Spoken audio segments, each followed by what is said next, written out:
मित्रांनो, दूध व्यवसायात बऱ्याच वेळा जी काय आपली गाई म्हशी आहेत तर त्यांचं दूध वाढवणं याच्यावर आपला बराचसा फोकस त्या ठिकाणी असतो। मित्रांनो, आपल्या गाई म्हशींचं दूध वाढवण्यासाठी आपण बरेचसे प्रयत्न त्या ठिकाणी करत असतो। मग त्याकरता मित्रांनो आपण बरेचसे महागडे पशुखाद्य खुराक, मिनरल मिक्सचर किंवा विटामिनचे त्या ठिकाणी औषधं सुद्धा त्या ठिकाणी देत असतो। मग मित्रांनो, तरीही काही कारणास्तव जनावरांचे दूध त्या ठिकाणी वाढत नाही किंवा आपण बऱ्याच वेळा चांगल्या क्वालिटीची घेतलेली जनावरं सुद्धा त्या ठिकाणी त्यांच्या पूर्ण कॅपॅसिटी इतकं, क्षमते इतकं त्या ठिकाणी दूध देत नसतात। मग मित्रांनो, याच्यामध्ये नेमकं प्रॉब्लेम त्या ठिकाणी काय होत असतो किंवा दूध कमी होण्याचं कारण काय असतं? तर मित्रांनो, बऱ्याच वेळा जनावरांना आपण बरंचसं काहीतरी देतोय, बऱ्याचशा आहारामार्फत बऱ्याचशा गोष्टी देतोय, पण मित्रांनो त्यांना जी काय ऊर्जा पाहिजे तर ती त्या ठिकाणी व्यवस्थितपणे मिळत नसते। मग मित्रांनो, जनावराला आहारामधून ऊर्जा देणारा जो घटक असतो तर तो म्हणजे ग्लुकोज असतो। मग मित्रांनो, तर जनावरांना जास्तीत जास्त ग्लुकोज आज कसं देता येईल तर हे जर आपण बघितलं, जास्तीत जास्त ग्लुकोज देणारी एखादी गोष्ट जर दिली तर जनावर नक्कीच त्याचं दूध कोणत्याही परिस्थितीत अगदी चांगल्या रीतीने वाढू शकतं। मग मित्रांनो, तुम्ही म्हणाल की मग आता ग्लुकोज काय द्यायचं, जनावराला डायरेक्ट ग्लुकोज आणून द्यायचं की काय? तर मित्रांनो, तसं करण्याची काहीच गरज तुम्हाला नाही आहे। मित्रांनो, असे काही धान्य आहेत की त्याच्यामध्ये ग्लुकोजचं अतिशय जास्त प्रमाणात त्या ठिकाणी असतं। मग मित्रांनो, हे धान्य आपल्या ओळखीचे आहेत, फक्त त्याच्यावर एक छोटीशी प्रक्रिया करून आपल्याला द्यायची असते। कदाचित मी जे धान्य सांगणार आहे तर मित्रांनो ते धान्य तुम्ही देतही असाल, फक्त त्याच्यावर मी जी काय प्रक्रिया सांगतोय तर ती प्रक्रिया जर केली तर मित्रांनो त्याचं जनावराच्या शरीरात अगदी जास्तीची ऊर्जा ते निर्माण करून आहे त्या खर्चात देणार आहे आणि जनावरांचं दूध सुद्धा अतिशय चांगल्या प्रमाणे वाढणार आहे। मित्रांनो, हे जे काय धान्य आहे हे अगदी कमी खर्चात, अगदी कमी प्रमाणात जनावराला द्यायचं आहे, त्याच्यामुळे याला कुठलाही जास्तीचा खर्च तुम्हाला लागणार नाही। तर मित्रांनो, व्हिडिओ फक्त शेवटपर्यंत पाहत राहा। जर चॅनलला नवीन असाल तर जरूर चॅनलला सबस्क्राईब करून शेजारील बेलचं बटन दाबा। जनावराच्या शरीरामध्ये ऊर्जेची म्हणजेच ग्लुकोजची जी काय कमतरता आहे तर ते भरून काढणारा त्या ठिकाणी एक धान्य त्या ठिकाणी मी तुम्हाला सांगतो आहे। मित्रांनो, हे जे काय धान्य आहे अगदी ओळखीचं आहे, फक्त याच्यावरची प्रक्रिया त्या ठिकाणी एक वेगळी थोडीशी प्रक्रिया असणार आहे, पण ती प्रक्रिया अगदी घरच्या घरी कमी खर्चात करता येते आणि मित्रांनो कुठल्याही अतिरिक्त खर्चाशिवाय तुमचं दूध त्या ठिकाणी वाढलेलं तुमच्या निदर्शनास येणार आहे। तर मित्रांनो, याच्यामध्ये जे आपल्याला धान्य ऊर्जा देण्यासाठी जे काय पाहिजे असतं तर ते धान्य म्हणजे आपल्याला गहू या ठिकाणी लागत असतात। मग मित्रांनो, हे जे काय गहू आहे तर आपल्याला 1 किलो इतक्या प्रमाणामध्ये त्या ठिकाणी लागतात। तर मग मित्रांनो, ह्या गव्हावर काय प्रक्रिया करायची की जेणेकरून जनावराला जास्तीचं ग्लुकोज मिळेल, जास्तीची ऊर्जा सुद्धा त्या ठिकाणी मिळणार आहे। तर मित्रांनो, या गव्हामध्ये आपल्याला एक छोटीशी गोष्ट त्या ठिकाणी टाकावी लागत असते, पण तत्पूर्वी हा जो काही गहू आहे तर याचा आपल्याला भरडा त्या ठिकाणी वापरायचा असतो। तर मित्रांनो, याचा भरडा करत असताना जो काही गव्हाचा दाणा आहे तर त्याचे 2 ते 3 तुकडे होतील अशा पद्धतीनं त्याचा भरडा आपल्याला त्या ठिकाणी करायचा असतो। दररोज 1 किलो असं प्रमाण आपल्याला ठेवायचं आहे।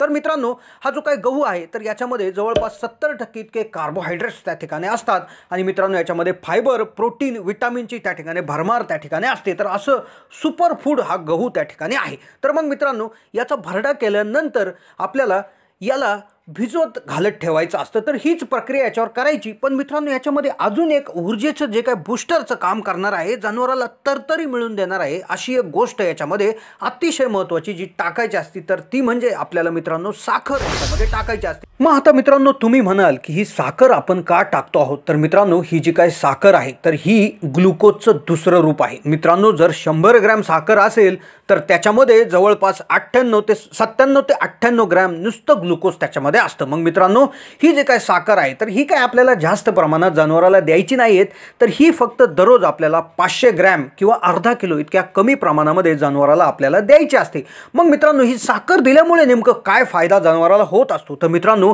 जनावराला पहिला फायदा जो होतो तर साखर त्या ठिकाणी शरीरात गेल्यावर ती झटपट त्या ठिकाणी विरघळते आणि तिचं रक्तामध्ये शोषण होऊन अगदी 100% ग्लुकोज जनावराला झटपट त्या ठिकाणी मिळत असतं। आणि दुसरी आणि अतिशय महत्त्वाची भूमिका ही साखर जी पार पाडते ती म्हणजे जनावराची पचनक्रिया ही त्या ठिकाणी सुधारत असते, त्याची कार्यक्षमता त्या ठिकाणी 200 पटीने वाढवत असते। मग मित्रांनो, तुम्ही म्हणाल हे असं कसं? तर मित्रांनो, याच्यावर नेदरलँड या देशामध्ये मोठा प्रयोग झाला होता।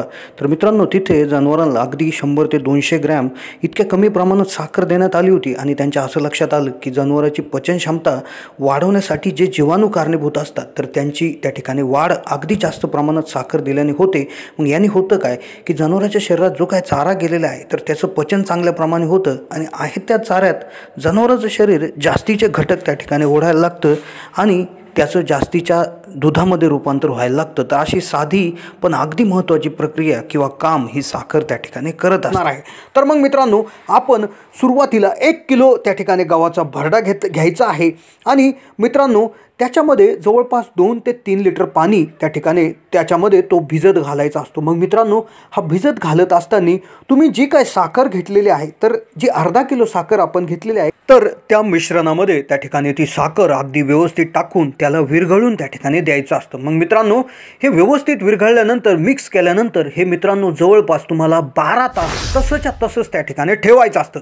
मग मित्रांनो, हे 12 तास ठेवण्यामागचा उद्देश काय, तर मित्रांनो पाण्याची, साखरेची आणि गव्हाबरोबर याची अशी एक जबरदस्त अभिक्रिया त्या ठिकाणी होते, रिॲक्शन त्या ठिकाणी होते, जेणेकरून मित्रांनो गव्हाचा जो काय फायदा आहे तर तो अगदी 10 पटीने त्या ठिकाणी वाढत असतो. मित्रांनो, तुम्ही गहू जनावरांना बराच खाऊ घातला असेल, पण त्याच्यापेक्षाही कमी प्रमाणात हा अशा पद्धतीनं जर गहू दिला तर अगदी 100% तुमचं दूध वाढणार आहे. तर मित्रांनो, हा जो काय आपण मिश्रण केलेलं आहे तर ते कधी जनावराला द्यायचं आहे, तर मित्रांनो हे जे काय मिश्रण आपण करतो तर हे मिश्रण आपल्याला जनावरांना सकाळी सकाळी त्या ठिकाणी कुठलाही आहार देण्याच्या आधी त्या ठिकाणी द्यायचं असतं. मग मित्रांनो, तुम्ही असं करू शकता की सकाळी ज्यावेळेस हे द्यायचं आहे तर त्याच्या आधी आदल्या दिवशी रात्री तुम्ही हे प्रकरण त्या ठिकाणी भिजत घालू ठेवायचं असतं आणि त्या ठिकाणी मग सकाळी अगदी व्यवस्थित हे भिजलेलं असेल आणि मग ते तुम्ही ज्या काही टोकरीमध्ये त्या ठिकाणी दिलेलं आहे तर ती टोकर त्या ठिकाणी जशीच्या तशी जनावरांसमोर ठेवू शकता किंवा तुमचा जो काय भुसा असेल, भरडा असेल तर त्याच्यामध्ये मिक्स करून त्या ठिकाणी तुम्ही